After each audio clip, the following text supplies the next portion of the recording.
As I had said earlier, as soon as we have more to announce, we will ask for you to come.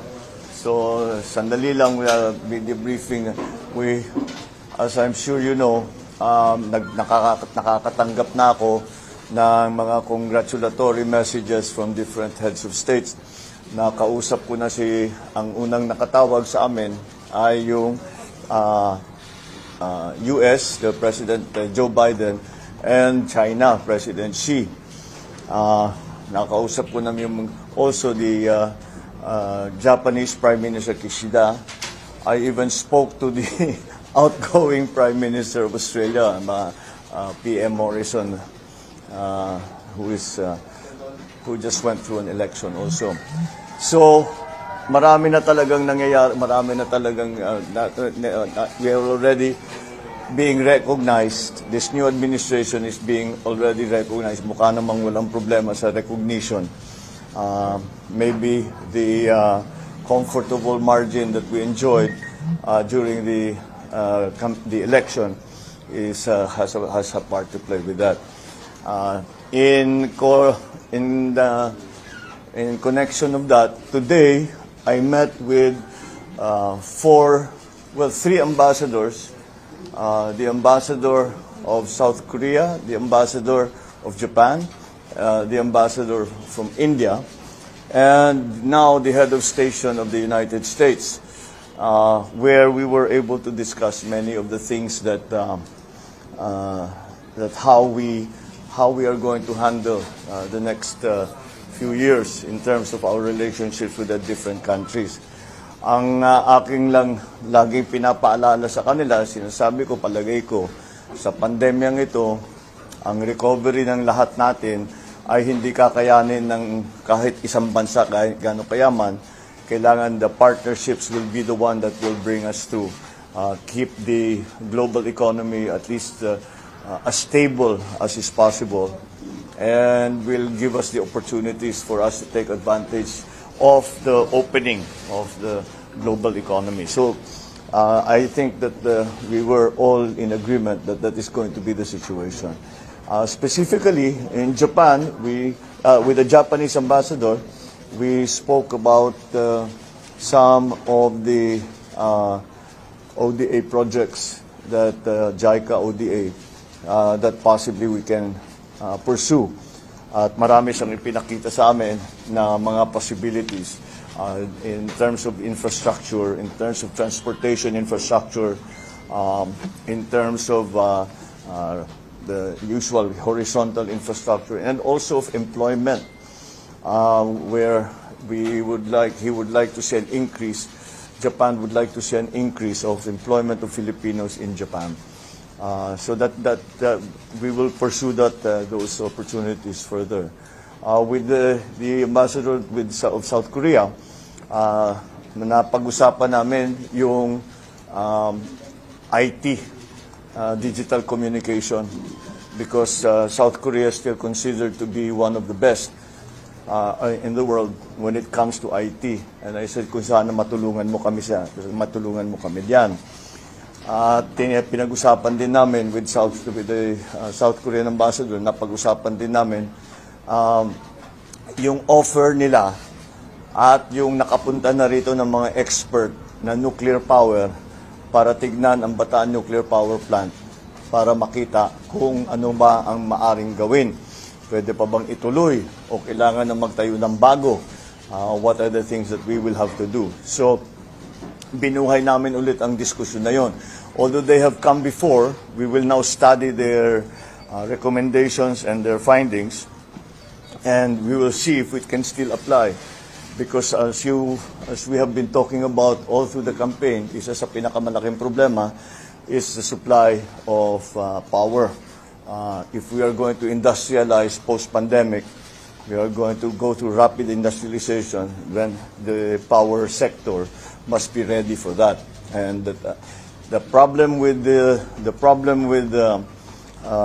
the power sector is that laki ang lead time.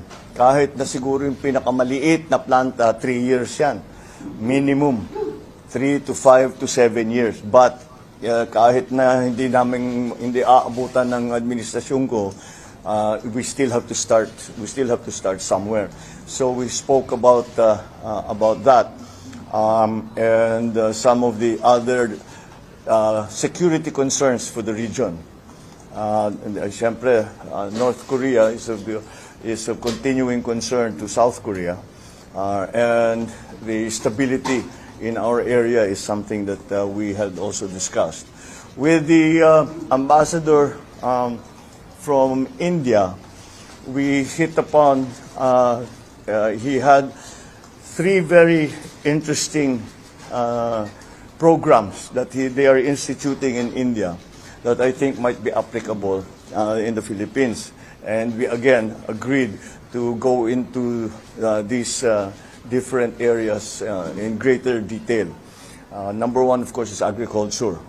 We have a lot, we can learn a lot, especially from India, not only in the techniques of agriculture, but also in the protection of farmers, and how to bring the average age of the farmers down from what it is now. Nung nababasa ko, 56, 57 ang average age ng ating mga magsasaka. At walang pumapasok ng mga kabataan. And one of the solutions that was proposed is that it will, kung gawin nating high-tech yung ating agriculture, magiging interesting para sa mga mas bata. Because with the new technologies, we will need young people anyway. So we started talking about that and the protection of the farmers. I also, because it is one of the conclusions we arrived at during and after the pandemic, after the first hit of the pandemic, yung gamot. And we know that India is one of the largest manufacturers of generic drugs. And I think, I said, if we could go into partnership para magkaroon ng production dito sa Pilipinas, turuan nyo kami what is the manufacturing technology, what are the necessary things that have to be put in place. Is there new legislation? We have to put up a new agency, or we will have to do training of those of yung mga nasa atin na tao. But in the end, to be able to provide at least the basic, yung mga basic lang na mga gamot na dito na nanggagaling. Marami na tayong ginagawa, pero marami pa rin kulang. And kaya naman siguro, I have no doubt na yung ating mga manufacturers dito, kaya naman nilang gawin yan. Pero we will get advice because may experience ang India, kaya siguro naman marami silang maipapakita sa atin. Titignan natin kung babagay dito sa Pilipinas, baka maka-adapt tayo, and we will also be able to pursue that. The other very interesting area that we talked about with the Indian ambassador was their programs in India for microfinancing. And this is again because of the MSMEs that we are hoping to assist, to bring back, to create more jobs, to bring people back their livelihoods. Meron silang statistic na nagulat kaming lahat, sinabi, 70 pesos pa lang, 70 pesos pa lang, pwede na silang magbukas ng account doon sa kanila. Napakaliit lamang, kaya na nila.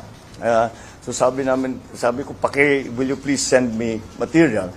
Because I'm very, very interested in that. Kasi mabusisi ang trabaho na yan. India has always been a pioneer in terms of microfinancing. But they have taken it already to this level na kahit ganun lang kaliit ang puhunan mo, pwede ka na magkabangko, pwede ka na magka-bank account, pwede ka na maghanap buhay, pwede ka na magnegosyo. And with the American charge, as you can imagine, pagka kausap natin Amerikano, marami talaga kaming pag-uusapan. But primarily, one of the first subjects that we came upon were the assistances that the United States is offering to mitigate climate change in in different countries. At very active sila. They want to take a leadership role in the mitigation of the effects of climate change, of global warming. And I said, it is that became, nung nakita ko sa brief na yun ang kanilang ginagawa, ay nakita ko kagad kasi napakataas natin, top 3 tayo at risk sa climate change. So that is immediately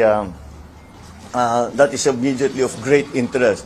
Security concerns, of course, have always been a big part of our relationship with the United States. But then the additional, ang aking sinasabi, it is very well. Of course, we will welcome any assistance for the economy that we can get from the United States. But I think that not only a dependence on aid from the United States, but also in trade not aid, balik pa rin tayo doon, trade not aid. And so to open the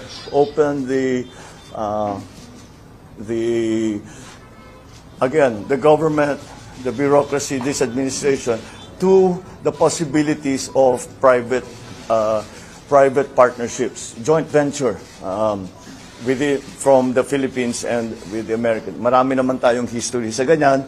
Marami nagbubukas dito ng kumpanya na American for a long time now. So that is a well-established route or role that we have the part of our relationship. Siyempre, security concerns, pinag-usapan namin, the return or the re-signing or the extension of the VFA agreement and how it has to be redefined for the near future with the changing situation around the world, especially in our region. Siyempre, yun ang ating primary concern. So we talked about some new technologies that might be available to us in terms again of power generation, but which ang usapan talaga nasa climate change. Napunta kasi naman climate change napupunta yan sa lahat ng sektor eh. Kaya yun ang napunta sa power, napunta sa agri, napunta sa iba't ibang sektor. So that is the extent of my discussions with the ambassadors today, with some of the diplomats that came to see me today. This is not the first time I've met with them. This must be about the second, third, or fourth time already dahil nung kampanya pa lang, marami nang pumupunta, nagtatanong, ano ba talagang iniisip mo, ano yung binabalak mo. And this is just to further the discussion so that we get into actual practical detail, hindi lang yung mga vague ideas of what can be done, but really to dig down and to see what can be done, what needs to be done para mag-succeed itong mga program na ito. What do we have to do in the Philippines? What can we expect from our partners around the world? So that's basically it. Except for some of, I think yung inaantay nyo talaga yung mga appointment. No? Well, na ano tayo ni our friend, the incoming DOJ secretary has already announced it himself. So sa segundahan ko na lang siya that Boying Remulla, I have asked him to join the government as DOJ, the Secretary of the Department of Justice. I think he will be very good. He has, as you know, he has a great many years of experience in government, number one. And what many people do not know is that he's actually a very, very good lawyer. And so I think he will fit very nicely into the DOJ. I guess we can talk about our last meeting already. I had over lunch the former Secretary Laguesma of DOLE and Toots Ople to talk about the labor segment, both DOLE and the new Department of Migrant Workers. So our new my nominee for DOLE is going to be the former Secretary Laguesma, to return. And we've asked help from Tuts Opde to organize already the Department of Migrant Workers, so that when the time comes that we are mandated to start operations, we are ready. Hindi na tayo mag-a-adjust, hindi na tayo magpapalit. Kaya ang naging concern ko is mahirap naman kung magbabago tayo 2 years from now, babaguhin natin dahil magkakaroon ng Department of Migrant Workers, ay kung ititigil pa natin ang services bago tayo nag-organize. So sabi ko, para hindi matigil ang functions, ay ngayon pa lang, umpisahan na nating pag-isipan kung ano ang gagawin natin para pagdating ng panahon ay mabilis na. The Department of Migrant Workers from the day one will immediately be operational and performing its function. That's really my general policy sa lahat na ito, is to fix policy as early as now, so that when the time comes that we are giving now our nominations to the CA, ay mabilis na ang magiging proseso. At kahit na hindi pa ma-confirm yung mga iba, hindi pa natapos ang confirmation process ng mga iba, ay ang mangyayari ay marami na tayong naintindihan na ng mga tao natin, the cabinet, the secretaries, and the rest of government, kung ano yung kailangan gawin, what is expected, what the timetable has to be, so that we can immediately start work as soon as the term of the next administration begins. I have also tapped an old friend who also was formerly in this position, Arce Balisacan, who was our former NEDA, and I've asked him to return to NEDA. I've worked with him extensively in the time that I was governor. We have very similar thinking in that regard. Kaya't malakas ang loob ko. I know he's very competent. I know his policies are policies that will be to the betterment of our country, and for employment, for the development of the economy. Nag-uusap kami ng ilang oras at mukha namang tumutugma ang aming pag-iisip tungkol sa approach natin dito sa mga darating na ilang taon when it comes to the economic managers. I know that siyempre ang punot dulo talaga ng susunod na administrasyon is the economy. Kaya alam ko yan, inaabangan na talaga ninyo.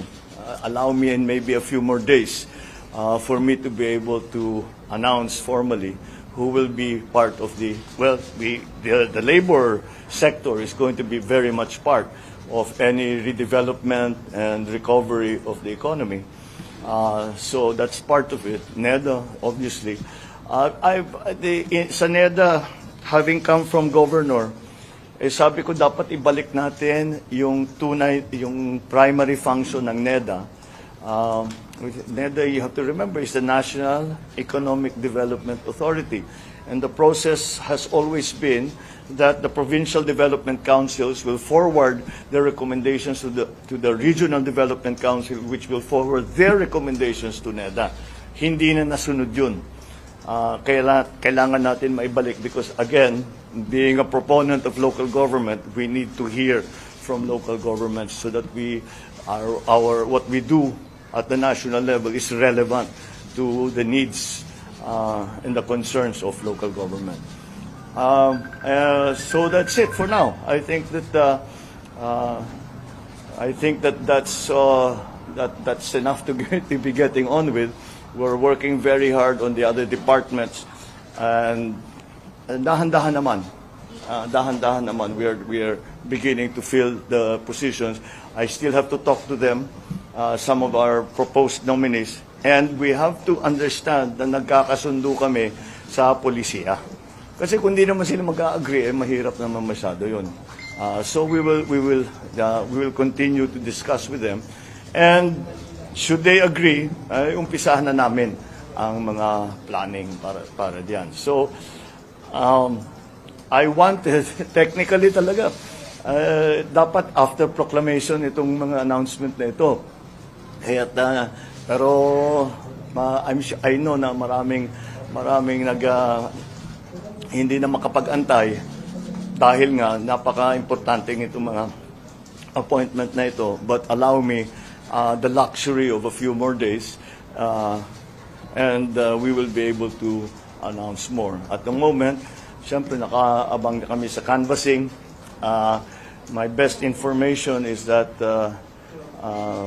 the canvassing will proceed rapidly, and I told the speaker and the leadership of the House and of the Senate that I'm on call. Kung matapos sila, kahit anong oras, kahit hating gabi, I will be happy to go there to be proclaimed. So that's what we are busy with now. And that also explains to you bakit ako naka-Amerikana. Dahil nga, mga kaharap ko, ambassador, na ibang look namin dito sa headquarters at hindi na kami nangangampanya at we are now back in the office, working in the office. So I'll leave that with you for now. Well, I'll take a few. Sa inauguration po sa President, are we going to be held sa grandstand po? Hindi kaya because nga na may ospital eh. Ginagamit pa eh. Hindi naman natin pwedeng ilipat yun. Kailangan pa dun eh. Manila government and even the DPWA Secretary Roger Mercado parang hindi na sinabi na yan. No, I don't think there's any need to go to that. Yun lang, we're now looking for an alternative. So out na po yung grandstand? I think for now, unless something will change radically, we cannot use Quirino Grandstand. Mas maganda para sa akin, gusto ko doon dahil yan ang tradition eh. Pero marami talagang pinilitan yung pandemic. Wala tayong magagawa. Under your administration, will the Philippines participate in the Indo-Pacific Economic Framework? Yes, we talked about that. Yes, we are very much involved. We are very much involved, and we are considered very much an important member of that aggregation. So some of the elements of the Indo-Pacific Regional Treaty are going. We spoke about with the different ambassadors, most specifically with the American charge.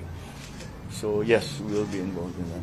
Sir, House Majority Leader has said that. I'm sorry. House Majority Leader Romualdez has said that. Okay, I'm sorry. I'm really. Hello, sir. House Majority Leader Romualdez has said that a stimulus measure is among your top priority legislation Yeah. for the incoming Congress, sir. Sir, maybe you know, sir, if you think that the government still has funds to fund another stimulus package, and then, sir, given that 90% of the 2022 budget has already been disbursed to various agencies. Yes, there are slight differences because although it has been disbursed, not all of it has been spent. So meron pa tayong breathing room, pero konti na lang. And so that's why we will have to look to the new budget, the budget for 2023, which is presently being written. We have to look at that to find sufficient funds for the things that we want to do. Kasi talaga, basically, move some public expenditure away from non-investment expenditures to more investment-led expenditures. Again, to revitalize, to retool the economy. Sir, you also open to open selling government assets such as Unia and a portion of Manila Bay as proposed by Congressman Salcedo to pay for the country's debt, sir. I'm always very wary of selling government assets. So as a matter of principle, I'd rather not. So, yes. Sir, just a follow-up, how do you think the Philippines will benefit from the Indo-Pacific Economic Framework? Well, it's going to be, because now, as I said, the survival and the stability of the global economy, or even just the regional economy, is going to depend on the partnerships we make with other countries. And that's why that's going to be very important. We have to open as much of the economy as we can to trade. And that's where these kind of treaties come in. Okay, thank you.